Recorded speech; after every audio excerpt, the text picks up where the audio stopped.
नमस्कार दोस्तों, मैं श्री दीपचंद चौधरी महाविद्यालय अलीपुर से एसबीसी आज आप लोगों को बीए प्रथम वर्ष के हिंदी साहित्य की कक्षा में हिंदी साहित्य के इतिहास, लेखन की परंपरा के विकास का दूसरा भाग पढ़ाने जा रहे हैं। आप लोग ध्यान से पढ़िएगा और समझिएगा। हिंदी साहित्य के इतिहास, लेखन की परंपरा को कल मैंने कुछ पढ़ा दिया था, जैसे गारसा गतासी, शिव सी सेंगर, सर जॉर्ज ग्रियर्सन और मिस्र वंश के इतिहास ग्रंथों को हमने कल पढ़ लिया था। आज हम उसी क्रम में आचार्य रामचंद्र शुक्ल के हिंदी साहित्य के इतिहास के बारे में पढ़ेंगे। आप लोग ध्यान से पढ़िएगा और समझिएगा, ठीक है। चलिए पढ़ते हैं बच्चों।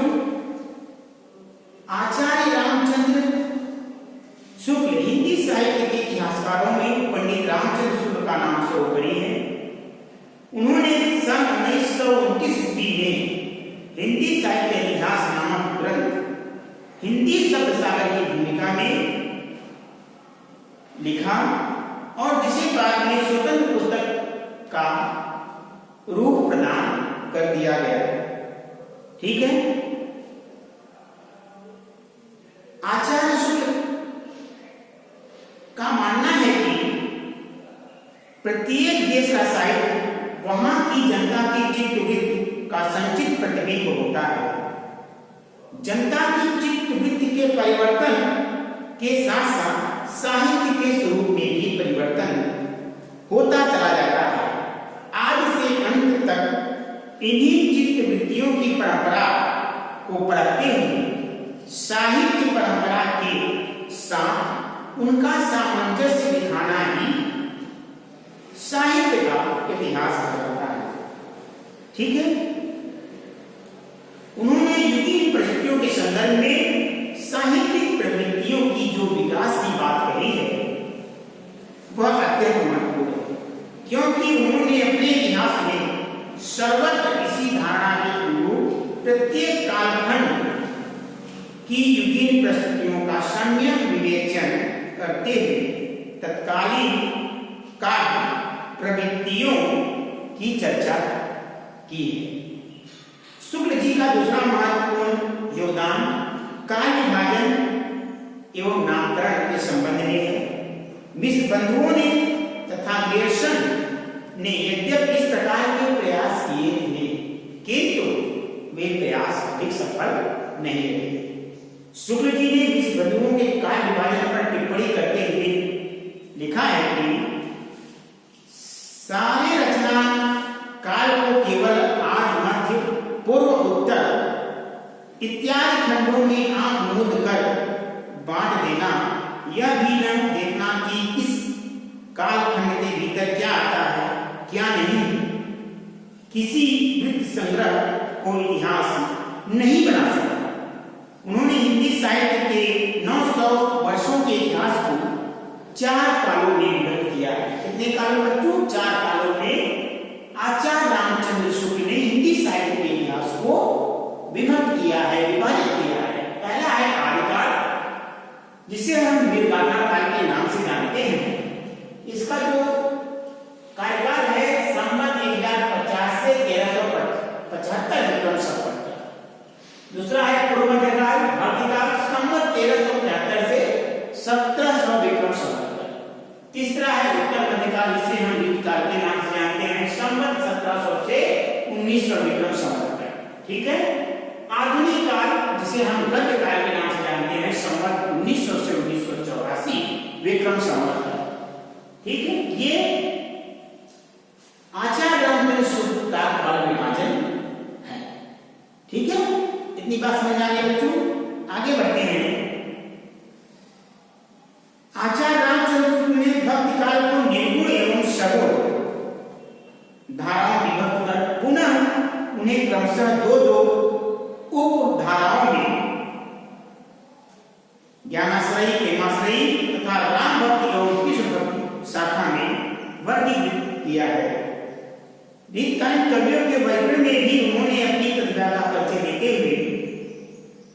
विधिवत रिक्त सिद्ध एवं रीत मुक्त कवियों को स्थान दिया है। हिंदी साहित्य के इतिहास की यह रचना शुक्ल जी ने उस समय की थी जब हिंदी में अनुसंधान एवं आलोचना का श्री गणेश जी हुआ था। उस समय तक अनेक विवादास्पद प्रश्न अनसुलझे हुए थे तथा हिंदी की बहुत सारी अप्रमाणिक सामग्री भी प्रमाणिक मानी जाती थी। शुक्ल जी ने अपने व्यापक दृष्टिकोण, वैज्ञानिक विवेचन पद्धति एवं सूक्ष्म विश्लेषण पद्धति के बल पर जो निष्कर्ष दिए हैं उन पर आज भी प्रश्न चिन्ह लगाना असंभव है। वस्तुतः शुक्ल जी ने हिंदी साहित्य के इतिहास की रचना करके एक मानदंड यानी एक नवीन मानदंड प्रस्तुत किया। उन्होंने जो प्रवृत्तिमूलक इतिहास प्रस्तुत किया है उसमें कवियों के जीवन परिचय को उतना महत्व नहीं दिया है जितना रचनाओं के मूल्यांकन को दिया है। यही नहीं, उन्होंने कवियों के साहित्यिक महत्व को पहचानने के उपरांत ही उन्होंने इतिहास में स्थान दिया। इसलिए यह संभव हो सकता है कि मिस्र बंधुओं की 5000 कवियों की तुलना में केवल 1000 कवियों का अपने इतिहास में स्थान दिया है। 1000 कवियों को अपने इतिहास ग्रंथों में स्थान दिया है। ठीक है। आचार्य रामचंद्र शुक्ल नवोन्मेषशाली प्रतिभा के धनी थे। उनमें प्रौढ़ विवेचन, शक्ति एवं वैज्ञानिक दृष्टि थी। इसलिए ऐसे इतिहास ग्रंथ की रचना कर सके जो अपने क्षेत्र में मील का पत्थर सिद्ध हुआ।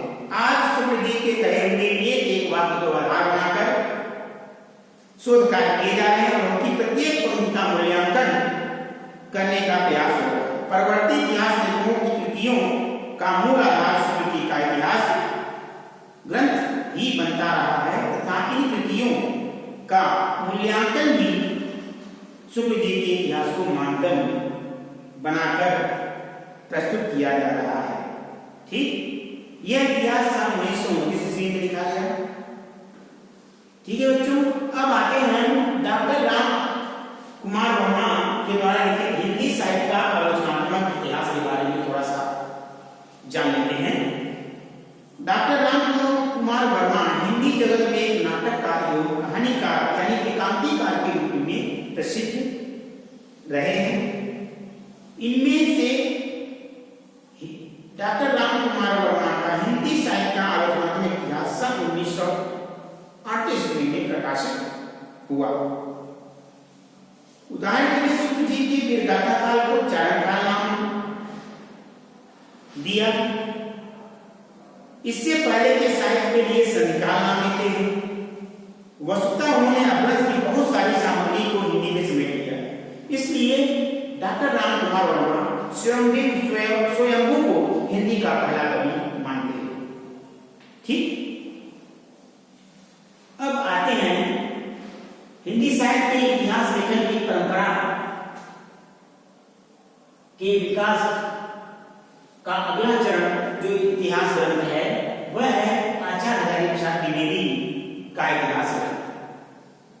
आचार्य हजारी प्रसाद द्विवेदी के इतिहास ग्रंथ प्रमुख रूप से 3 इतिहास ग्रंथ आचार्य हजारी प्रसाद द्विवेदी ने लिखा है। पहला है हिंदी साहित्य की भूमिका, दूसरा हिंदी साहित्य के उद्भव और विकास, तीसरा हिंदी साहित्य का आदिकाल।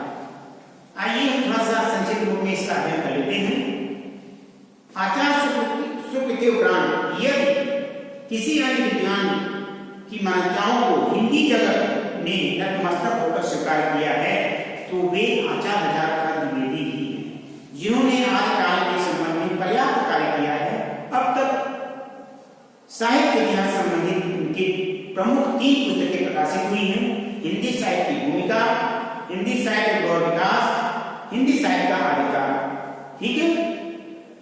आचार्य द्विवेदी द्वारा रचित हिंदी साहित्य की भूमिका यद्यपि पद्धति के दृष्टि से इतिहास ग्रंथ नहीं है परंतु उसमें दिए गए स्वतंत्र लेख हिंदी साहित्य के इतिहास लेखन हेतु नई सामग्री एवं नई व्याख्या प्रस्तुत करते हैं। ठीक है। आचार्य द्विवेदी ने अत्यंत शोधपूर्ण मनन के उपरांत यह निष्कर्ष निकाल लिया है कि हिंदी संत काव्य पूर्ववर्ती नाथ सिद्ध साहित्य का सहज विकसित रूप है तथा हिंदी सूफी काव्य कथावश कथानक क्रिया रचना शैली छंद विवेचना ईरानी साहित्य से प्रभावित न होकर संस्कृत प्राकृतिक अभ्रंश की काव्य परंपराओं पर आधारित है। डॉक्टर गणपत चंद्र गुप्त ने आचार्य हजारी प्रसाद द्विवेदी की योगदान पर चर्चा करते हुए कहते हैं कि वस्तुतः वे पहले व्यक्ति हैं जिन्होंने आचार्य शुक्ल की अनेक धारणाओं और स्थापनाओं को चुनौती देते हुए उन्हें सबल प्रमाणों के आधार पर खंडित किया है। जहां तक ऐतिहासिक चेतना व पूर्व परंपरा के बीच की बोध की बात है, निश्चय ही आचार्य द्विवेदी हिंदी के सबसे अधिक सशक्त इतिहासकार के रूप में जाने जाते हैं। ठीक, अब आगे चलते हैं। हिंदी साहित्य के इतिहास लेखन की परंपरा का अगला जो ग्रंथ है वह है हिंदी साहित्य का बृहद इतिहास। ठीक, हिंदी साहित्य का बृहद इतिहास नागरिक प्रचारणी सभा काशी द्वारा 16 खंडों में प्रकाशित किया गया है। ठीक है, इसके जो प्रमुख खंड के बारे में हम जान लेते हैं। पहला है डॉक्टर धीरेन्द्र वर्मा हिंदी साहित्य, डॉक्टर भगीरथ मिश्र हिंदी काव्यशास्त्र का इतिहास, मोतीलाल मिनारिया राजस्थानी साहित्य की रूपरेखा, डॉक्टर टीकम सिंह तोमर हिंदी वीर का। ठीक, ये नागरिक प्रचारणी सभा के प्रमुख खंडों के नाम हैं जो हिंदी साहित्य के बृहद इतिहास में संकलित हैं। आगे डॉक्टर नरेंद्र गीतकार की भूमिका लिखे हैं, डॉक्टर लक्ष्मी सागर वासड़े आधुनिक हिंदी साहित्य लिखे हैं, डॉक्टर श्री कृष्णलाल आधुनिक हिंदी साहित्य का विकास लिखे हैं, डॉक्टर नलिन विलोचन शर्मा साहित्य का इतिहास दर्शन लिखे हैं, ब्रजरत्न दास खड़ी बोली हिंदी साहित्य का इतिहास लिखे हैं, प्रभुदयाल मित्तल चैतन्य संप्रदाय और उसका साहित्य लिखे हैं। आज इस बात की आवश्यकता है कि इन शोध ग्रंथों से प्राप्त निष्कर्षों का उपयोग करते हुए नए सिरे से हिंदी साहित्य के इतिहास की रूपरेखा प्रस्तुत की जाए। डॉक्टर गणपत चंद्र गुप्त का हिंदी साहित्य के इतिहास लेखन की परंपरा में महत्वपूर्ण योगदान है। उन्होंने हिंदी साहित्य का वैज्ञानिक इतिहास सन 1965 ईस्वी में लिखा। इस ग्रंथ में साहित्य इतिहास के विकासवादी सिद्धांतों की प्रतिष्ठा करते हुए उसके आलोक में हिंदी साहित्य की नूतन व्याख्या या नवीन व्याख्या प्रस्तुत की है। ठीक, डॉक्टर गुप्त ने इसी पद्धति का अनुसरण करते हुए शुक्ल जी के काल विभाजन को स्वीकार नहीं किया है तथा हिंदी साहित्य के इतिहास को 3 कालखंडों में विभाजित किया। पहला प्रारंभिक काल, दूसरा मध्यकाल, तीसरा आधुनिक काल में विभक्त किया है। प्रारंभिक काल और मध्यकाल के अंतर्गत वे तीन प्रकार के काव्यों की रचना को स्वीकार करते हैं। पहला है धर्माश्रित काव्य, दूसरा लोकाश्रित काव्य, तीसरा है राज्याश्रित काव्य। ठीक, धर्माश्रित के अंतर्गत 5 काव्य परंपराओं को रखा गया है। पहला धार्मिक रस काव्य परंपरा, दूसरा संत काव्य परंपरा, तीसरा पौराणिक काव्य परंपरा, चौथा पौराणिक प्रबंध काव्य परंपरा, पांचवा रसिक भक्ति काव्य परंपरा। और राज्याश्रित काव्य परंपरा के अंतर्गत 5 काव्य परंपराओं का को रखा गया है। पहला है मैथिली गीति परंपरा, दूसरा है ऐतिहासिक रास परंपरा, तीसरा है ऐतिहासिक चरित्र काव्य परंपरा, चौथा है ऐतिहासिक मुक्तक काव्य परंपरा, पांचवा शास्त्रीय मुक्तक काव्य परंपरा। लोकाश्रित काव्य के अंतर्गत वे केवल 2 काव्य परंपराओं की अस्तित्व को स्वीकार करते हैं। पहला रोमांसिक कथा काव्य परंपरा और स्वच्छंद काव्य परंपरा। आधुनिक काल का विकास वे स्वतंत्र रूप से हुआ मानते हैं, अतः उसमें इस प्रकार की काव्य परंपराओं का समावेश है। आचार्य गणपत चंद्र गुप्त ने शुक्ल जी की अनेक मान्यताओं का निर्भीकता से खंडन करते हुए अपनी मान्यताओं को तर्कपूर्ण ढंग से स्थापित किया है। वस्तुतः हिंदी साहित्य के इतिहास लेखन की परंपरा में उनके द्वारा रचित हिंदी साहित्य का वैज्ञानिक इतिहास एक महत्वपूर्ण कड़ी से हुआ है। उपर्युक्त विवेचन से स्पष्ट है कि हिंदी साहित्य के इतिहास लेखन की जिस परंपरा का सूत्रपात, जिस परंपरा की शुरुआत गासा गदाफी से हुआ था, वह अब तक पुनर्जीवित है। विद्वानों ने अपने अपने दृष्टिकोण से जिन इतिहास ग्रंथों की रचना की है, वे हिंदी साहित्य के इतिहास के विभिन्न प्रश्नों को प्रकाश में लाने अत्यंत महत्वपूर्ण सिद्ध हुए हैं।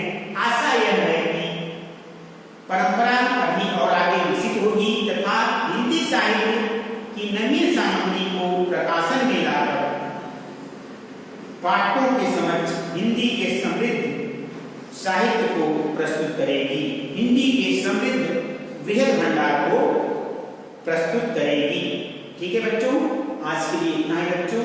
उम्मीद करता हूं कि आज मैंने आपको जो हिंदी साहित्य के इतिहास लेखन की परंपरा का दूसरा भाग पढ़ाया और कल मैंने आपको पहला भाग बताया था, इसलिए हिंदी साहित्य के इतिहास लेखन की परंपरा का जो टॉपिक है वह आज समाप्त होता है।